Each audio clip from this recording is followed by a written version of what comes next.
I've been promising to do this video for a while.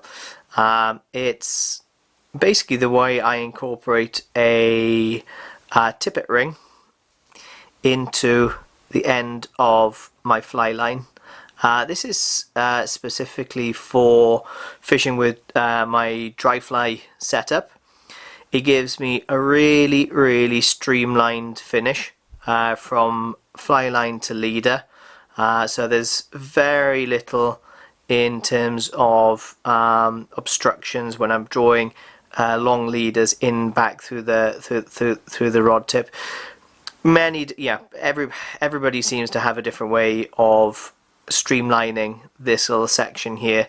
I've tried and tested them all, and this has come up favourite. It's a little bit fiddly to actually do the process or incorporate it in the first place, but I firmly believe that it is worth doing in the long run. And the beauty of it as well is because you're not connecting to any braided loops or actually to the end. Say the fly line comes with a welded loop.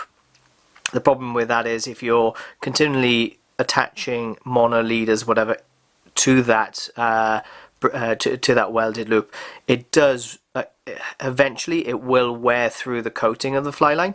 The beauty of this is that you're always connecting to that tippet ring rather than actually to the fly line itself. So it's, your nylon is not going to wear into that tippet ring.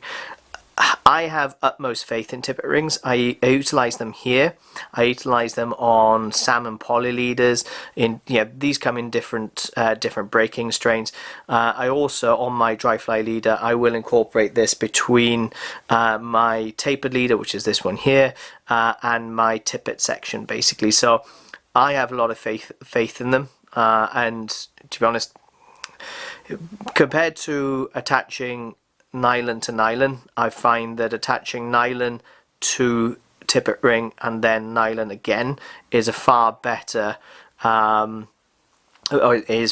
terms of strength, but also you're not cutting down on the length of your tapered leader either. I'm just talking about further down when you're attaching your tapered leader to your tippet section.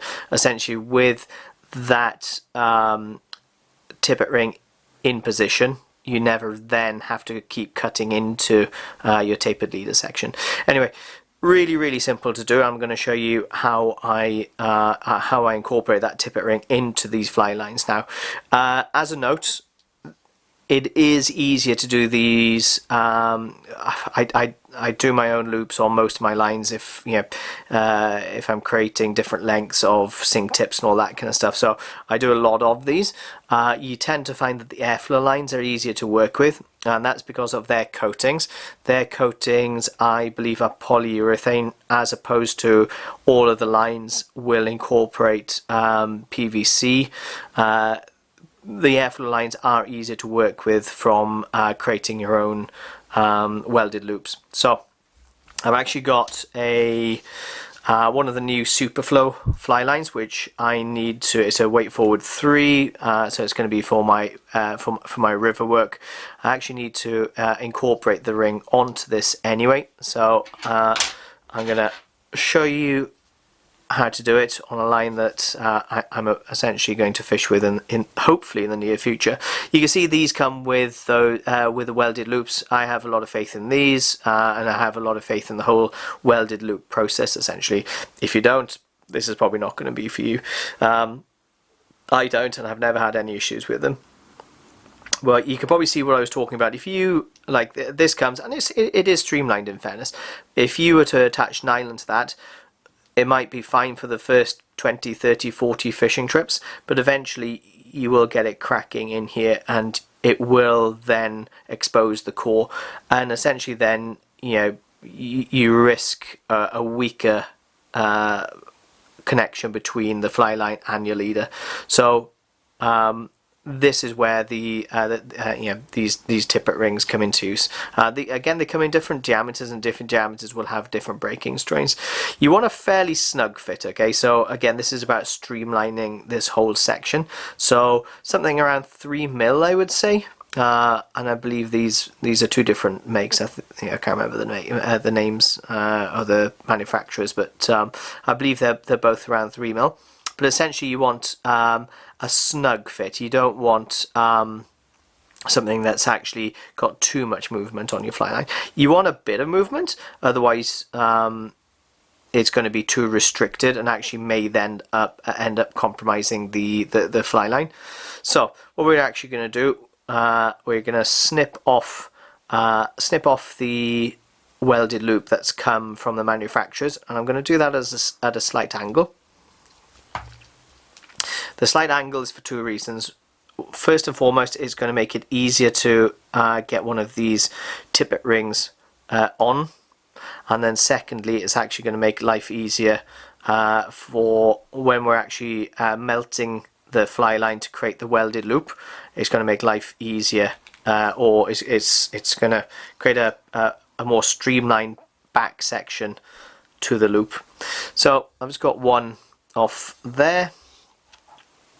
Then the next thing you need to get is some shrink tubing. Not sure of how well that's showing up. Some shrink tubing. I've probably cut around 5 centimeters or so there. Just cut off more than you need, essentially, just enough to work with. Another thing you probably need, or you will need, is just a short section of nylon or braid. I've just got a piece of braid just on the desk here, so I'll just use that for the time being. Diameter of the shrink tubing prior to shrinking is probably around 2.5mm or so. Something around there would be perfect. 2.5, 3mm, something similar. So all we do is we pass the fly line up through the shrink tubing, like so. Pop it out the other end, and then if it's on your desk, actually find picking up these tipper rings, just wet your finger, and then that makes it easier to pick it up. Just slide that on, and you see it looks pretty snug. You're thinking, well, how am I going to get the nylon on there and stuff as well? You'd be surprised. After it has been shrunk, there is more than enough room to attach your leader. So that's on there, and that's all we do then is double this section in back through that tubing, like so, and just pass it down until there's around 1 centimeter or so without being doubled up at the bottom end here. And as opposed to if you're creating a normal welded loop, we're actually going to draw this in pretty tight at the top, because actually we don't want much of an opening here. We want a very streamlined section. That's the whole purpose of doing this. And if I can find that piece of braid, I'm hoping this is going to be fine enough. So what we're going to do then is pass that through the eye of that tippet ring. So that's perfect, just there.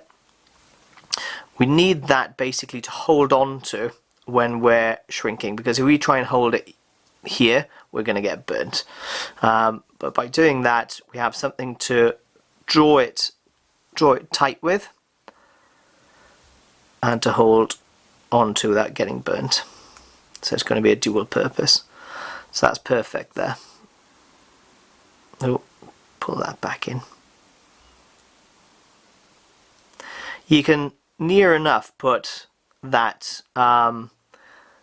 tippet ring into the end of the shrink tubing. That won't do any harm whatsoever. Again, you don't want much of a loop here. There's going to be enough of a play just for it to swing back and forth, and that's about it. For the next process, I do a lot of these. So I do a lot of shrink tubing for my secret weapons, tandems, stingers, whatever you want to call them, on the sea trout fly front, and I create a lot of loops and all this kind of stuff. So I actually have a temperature controlled hot air gun. You don't have to go to that expense, but again, I do a lot of this type of work, so I've justified it basically. You can use a candle. Just be careful. Beauty of using the temperature controlled one is that you don't overcook the fly line. If you overcook the fly line, it compromises the whole the whole loop basically, and it can pull through, especially if you use too much or too strong a heat. On the temperature controlled heat gun front, I tend to find that 160 degrees, 170 degrees, something around Celsius, tends to be the optimum temperature for melting the fly line slowly without compromising the coating. So I'm going to set, I have set this to 160, and I'm going to turn it on now, so excuse the noise, and it's going to take a few seconds just to warm up.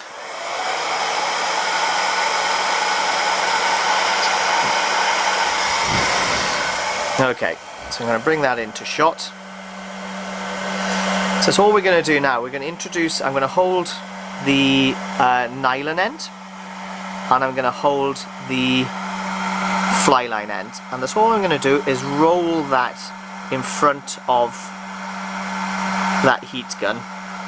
Keep rolling it, and you'll see the heat shrink tubing start to shrink, which is great. That's just going to hold everything in place. Take it up and down, up and down.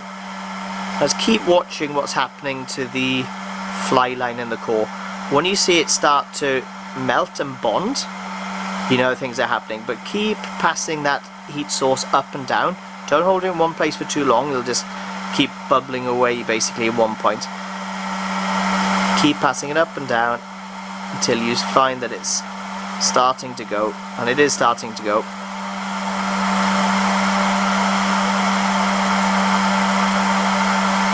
It takes a bit longer under a lower heat, but again I prefer that because it gives me a stronger weld at the end rather than being compromised under a hotter heat or a higher heat. It's getting there.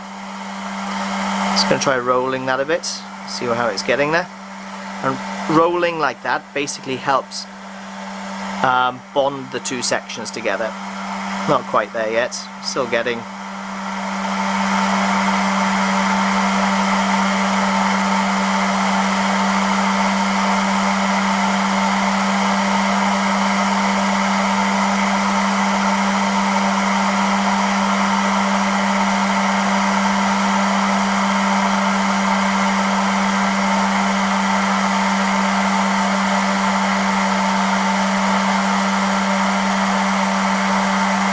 Okay.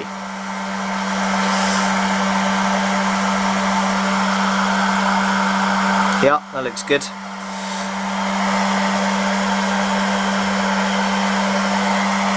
It's one little section which looks like it hasn't been bonded properly.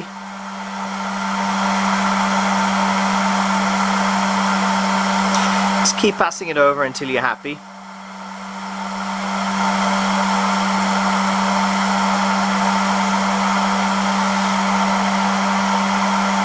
There you go, that's good. And then just roll it on the table with your finger, just pressing, turn this off, just pressing it down as you go, as it cools.